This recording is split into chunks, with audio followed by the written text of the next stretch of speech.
Bonjour à tous et bienvenue dans cette vidéo dans laquelle on va tester ce vélo électrique de chez Evercross. Un vélo qui paye pas de mine comme ça, mais après avoir roulé quelques mètres, je peux vous dire qu'il envoie sévère en termes de puissance. Dans cette vidéo, on va bien sûr parler du vélo, on va le présenter, on va voir un peu ses fonctionnalités, ses caractéristiques, performances, on va voir ce qu'il vaut. Je vais me mettre en mode 1 parce que là pour l'instant je le maîtrise pas encore totalement, je le découvre en même temps que vous. Bon là en mode 1, on a l'impression d'être sur un vélo normal, mais très léger quoi, dès qu'on accélère ça envoie. Je vais mettre en mode 2.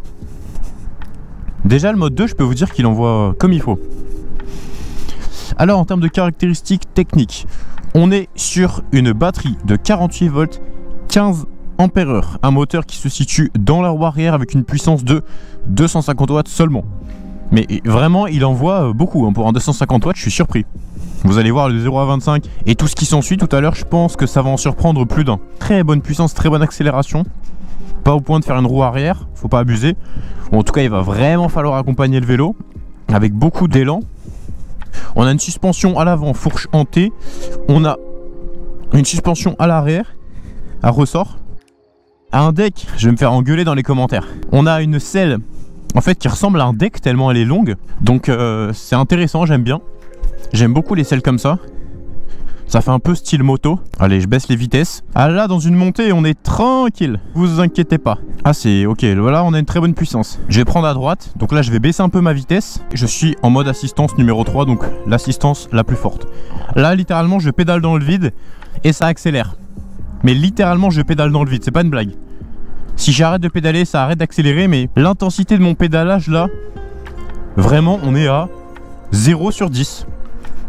Je bouge les jambes. Donc en mode 3, en mode full assistance et dans les grosses montées, vous pouvez y aller en pédalant dans le vide et ça va vous monter tout seul. Mais en tout cas en mode 3, on a une très bonne puissance, une très bonne reprise. Je m'attendais pas à ça pour un vélo en 250 watts 48 volts. Les vélos à chaque fois ça me surprend quand même. Parce qu'en trotte, pour avoir cette accélération, il faut déjà une bonne petite puissance. Allez hop là. Le mode 3 il est limite trop puissant parce qu'on pédale dans le vide. Et ça accélère quand même fort.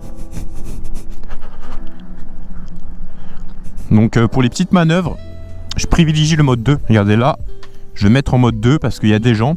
Alors au niveau du freinage, on est sur des freins à disque mécanique qui freinent correctement. C'est pas le meilleur freinage mais c'est correct. Voilà, je me suis arrêté. Allez, on se passe en mode 3. Ouais, plus de puissance. Plus de réactivité en mode 3 qu'en mode 2. Là je pédale dans le vide encore une fois. Ça c'est très intéressant. Alors je vais vous montrer comment il accélère ce vélo, c'est assez surprenant. Je vais commencer à accélérer. Et quand j'arrête d'accélérer avec mes jambes, il continue d'accélérer pendant encore plusieurs secondes. Vous êtes prêts? Je vais dire, le premier top c'est quand j'arrête de bouger les jambes. Et le deuxième top c'est quand lui s'arrête d'accélérer.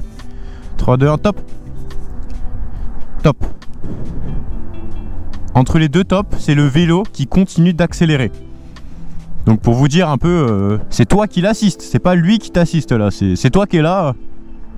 Regarde, 2 coups de pédale. Et là, j'accélère, top, j'accélère plus. Donc pour vous dire un peu à quel point ça accélère.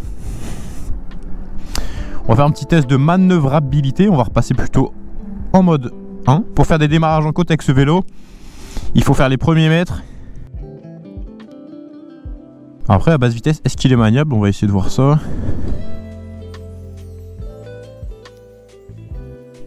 Ça va, ça va. C'est pas des plus maniables, mais ça va. Après, c'est plus un vélo de baroudeur, quoi. Ah, dans l'autre sens, ça va, j'ai réussi à faire le créneau en un coup. C'est pas le vélo des plus maniables, mais ça reste... ça se conduit très simplement. Pour le test du 0 à 25 km/h, allez, 3, 2, 1, top.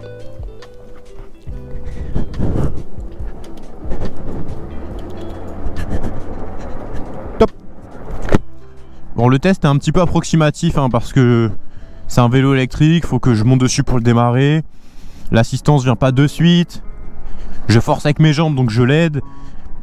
En fonction de ma forme du jour et tout, ça peut bien sûr varier. C'est juste pour donner plutôt un ordre de grandeur. Alors est-ce que ça freine bien? On va freiner à la plaque d'égout. Ouais, ça freine plutôt bien. C'est pas dangereux quoi. Allez, c'est parti pour le test de la côte. Donc là on est quand même sur une belle côte. Donc je vais galérer au début et après il va venir m'aider. Donc je suis en mode 3, le mode qui donne le plus d'assistance. 3, 2, 1, go. Là il m'aide. Voilà.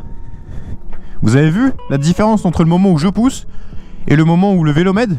Ça, il faut pas l'oublier. Alors bien sûr, si le vélo vous intéresse, vous trouverez le lien en description pour le commander. J'essaierai aussi de vous trouver un code promo pour que vous puissiez le toucher au meilleur tarif. Tous les liens sont en description et vous aurez aussi la liste des meilleurs véhicules électriques du marché classés par gamme de prix en description, ainsi que la liste de tous les codes promo dans la description. Et vous trouverez aussi le lien pour accéder au Discord pour poser toutes vos questions. C'est là-bas où il y a vraiment le cœur de la communauté, donc n'hésitez pas à nous rejoindre.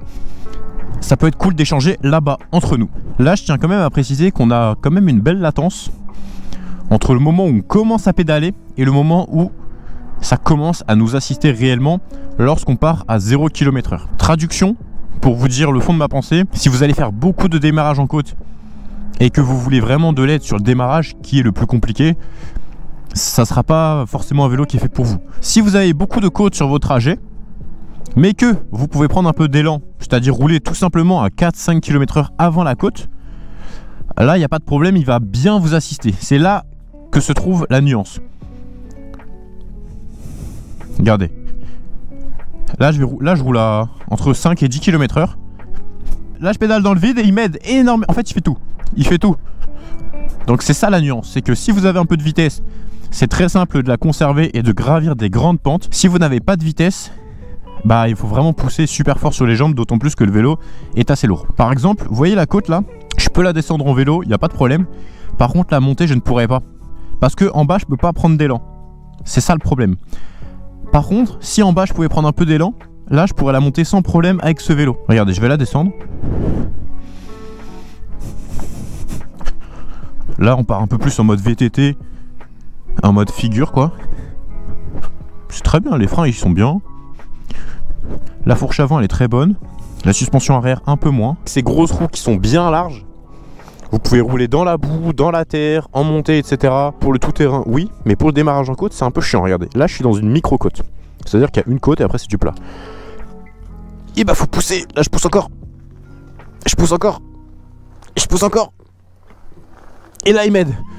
J'ai failli pas y arriver. Bon, après, j'étais en 5ème vitesse. Donc, c'est pas optimal. Mais parfois on se fait avoir, on freine, on est encore en 5ème vitesse. Et puis voilà, faut redémarrer quoi.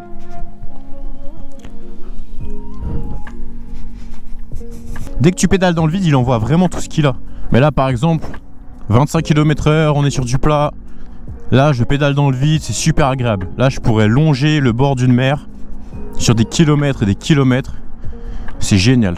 Le passage des vitesses est très bon, tant pour le montée de vitesse que la descente. La descente ça se fait en un coup de doigt, plusieurs vitesses d'un coup. Et pour monter les vitesses ça se fait cran par cran, mais on peut vraiment débiter, faire bam bam bam bam bam bam bam. Donc ça c'est très bien aussi. Là j'ai juste freiné avec le frein avant. Regardez un peu ce beau bestiau, je vais activer les LED. Regardez-moi un peu cet arrière. Ça fait vraiment moto vu de l'arrière, on dirait le corps d'une moto. Je trouve que la machine est plutôt belle. Il y a un côté qui est beau et il y a un côté qui est un peu moins beau. Par exemple le dessous du cadre là un peu vide. Moi je me suis même demandé si c'était pas pour mettre une deuxième batterie. Allez on repart. Bon très kiffant en tout cas ce vélo hein. Très kiffant. En côte il est très bon, sauf si vous démarrez en côte. Mais très très bon dans les côtes hein. J'ai pu le tester sur différentes côtes là. Allez on va reprendre cette fameuse descente. Regardez je suis vraiment à l'aise avec ce vélo. Je peux me stopper au milieu. On repart. Mais ça se fait tout seul hein. Ça se fait tout seul avec ce vélo. Alors que c'est quand même un escalier assez pentu. Un bon feeling, une bonne position de conduite je trouve. C'est pas une position qui est dangereuse ou qui est fatigante. On est droit avec une sensation de moto. On se croirait un peu sur un trail. C'est assez agréable. Très agréable. Au niveau des roues on est sur du 20 pouces de diamètre et 4 pouces de large. Donc on est quand même sur des gros pneus, on est sur un fat bike. Un seul moteur dans la roue arrière de 250 watts, fera un disque mécanique avec des disques de 160 mm. La batterie elle est juste ici et elle est bien sûr amovible avec une serrure juste ici. Là on met la clé dans la serrure, on tourne et ensuite on vient la glisser comme ça sur le rail pour la retirer. On a une norme d'étanchéité IP54. Et comme pour les trottinettes, je trouve que c'est un peu dommage quoi, de ne pas passer à IP55. Ça permettrait d'avoir une résistance aux fortes projections d'eau, donc par exemple tout ce qui est Karcher. Donc si vous avez cette résistance là, vous pouvez rouler avec sous la pluie tous les jours sans problème. Là on est sur du IP54, donc résiste aux petites projections d'eau. Ça devrait aller pour le quotidien, mais il y a toujours un risque, donc évitez les grosses pluies et dans la mesure du possible, évitez tout contact avec l'eau, même si c'est quand même censé résister aux petites pluies. On a une autonomie annoncée entre 55 et 100 km, ce qui est énorme. Donc c'est surtout une grosse différence entre les deux autonomies. 55 km, c'est si comme moi vous pesez 80 kg et que vous pédalez dans le vide et que c'est le moteur qui travaille à votre place tout le temps. 100 km, c'est si vous faites moite-moite, vous vous mettez en mode 1, vous pédalez beaucoup, vous forcez avec vos jambes, mais vous avez aussi une assistance électrique. Après, si vous êtes beaucoup dans les côtes, que vous êtes lourd, que vous accélérez, freinez, etc. comme un bourrin, vous pouvez largement réduire cette autonomie, mais entre 55 et 100 km ça reste une très bonne autonomie. Donc le moteur c'est du 250 watts, ça peut paraître un peu ridicule dit comme ça, mais on est sur du 59 Nm de couple, ce qui franchement fonctionne très très bien. On n'est pas sur quelque chose de sportif, mais on est sur quelque chose qui peut monter la plupart des côtes, même des très grosses côtes, sans problème, même si vous pesez entre 80 et 100 kg. Même avec 120 kg, ça doit bien fonctionner dans la plupart des côtes, mais je pense que dans les très grosses côtes, là, ça devient un peu plus compliqué. Au final, qu'est-ce qu'on peut en penser de ce vélo? Alors personnellement, c'est un vélo qui m'a beaucoup plu de par sa selle, hyper agréable, grande. On passe pas à deux dessus, mais presque. À la limite, tu peux mettre un enfant devant, parce que je trouve qu'on est rapidement projeté vers l'arrière. Donc moi, j'avais les fesses ici. Donc pourquoi pas mettre un enfant à l'avant si ça respecte les réglementations locales du pays dans lequel vous résidez. Mais après voilà, c'est un vélo qui est très polyvalent parce qu'on peut rouler en ville. Il est bien bridé d'usine à 25 km/h. On a une batterie qui est amovible avec une bonne capacité, un voltage quand même plutôt conséquent, c'est quand même pas mal du tout. On a un feu stop à l'arrière, une lumière à l'avant, un écran sur lequel on peut bien lire ce qu'il faut. Au niveau des commodos, c'est très minimaliste, hein, c'est 3 boutons. Et là, vous avez un bouton pour monter les vitesses et un autre pour rétrograder les vitesses. Le freinage n'est pas le meilleur du marché, mais fait largement le travail. C'est du frein à disque mécanique. C'est du milieu de gamme, si je puis dire. Largement suffisant pour ce genre de vélo, surtout si vous restez à des vitesses inférieures ou égales à 25 km/h. Les garde-boue arrière et avant sont très bien, ils sont solides. Ils sont très très solides. Donc ça c'est très cool, ils sont fixés avec 2 vis à l'avant et à l'arrière. Les vitesses elles se montent et elles se descendent très très bien, donc je suis content aussi à ce niveau là. La fourche avant elle est bonne plus et la suspension arrière je dirais qu'elle est plutôt moyenne. Je dirais pas qu'elle est bien, non je dirais qu'elle est moyenne. Ça passe mais c'est pas incroyable. En tout cas je trouve qu'elle tape un petit peu trop le cul à mon goût, mais ça c'est les goûts et les couleurs. Au niveau du câblage, ça passe, j'ai envie de dire, c'est un peu compliqué avec ce genre de design. Je trouve qu'ils ont fait quelque chose de correct et de cohérent. La béquille, c'est très bien. Et pour finir, sa masse de 39 kg, assez importante quand même. Je l'ai descendu tout à l'heure dans l'escalier. Je peux vous dire que j'ai retiré mon casque de moto, j'ai retiré mon appareil photo, j'ai tout posé. Et je l'ai descendu tranquillement parce que j'avais un peu peur de me casser la gueule dans les escaliers. Donc ça, c'est un inconvénient. Sa masse, quand même très lourd. Donc c'est plutôt pour ceux qui habitent en maison, qui ont un garage au rez-de-chaussée. Le monter tous les jours à l'étage, ça se fait, mais clairement ça va pas être une partie de plaisir. En tout cas moi je prendrais un vélo beaucoup plus léger si j'étais dans l'obligation de monter à l'étage sans ascenseur mon vélo quotidiennement. Si le vélo vous intéresse, vous trouverez le lien en description de cette vidéo avec un code promo pour le commander au meilleur tarif. J'espère vraiment que cette vidéo vous a plu, dans laquelle je vous partage mes impressions sur ce vélo de façon totalement transparente. Et si vous êtes à la recherche d'un vélo ou d'une trottinette électrique, regardez les liens en description, vous avez la liste des meilleurs véhicules électriques du marché, vous avez la liste de tous les codes promo actuels du marché et vous avez le Discord et encore d'autres liens dans la description si vous êtes à la recherche d'un vélo ou d'une trottinette électrique. Et si cette vidéo vous a plu, pensez à la liker et à vous abonner. Et moi je vous dis à très bientôt dans la prochaine vidéo qui va s'afficher à l'écran. Et pour les autres, à demain. C'était Raftor, bye bye.